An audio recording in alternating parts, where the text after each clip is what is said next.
Општина Газибаба денеска додели 12 договори за општествено корисна работа во рамки на проектот со подобри услуги поблиску до граѓаните, за грижа на стари лица и деца со посебни потреби.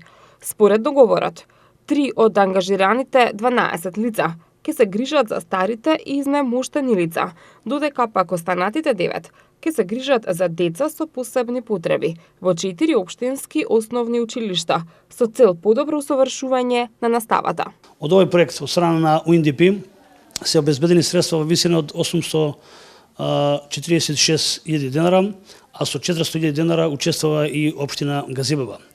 Горд сум што ова е втор проект кој заедно со UNDP го работиме за поддршка на семејствата кои имаат дечиња со пречки во нивниот развој.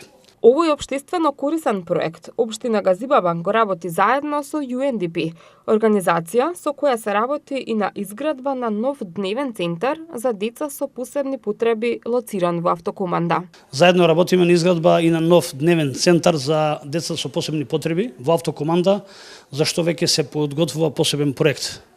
Георгиевски потенцира дека и во иднина општината ќе остане максимално посветена на обезбедување подобри услови за децата со посебни потреби.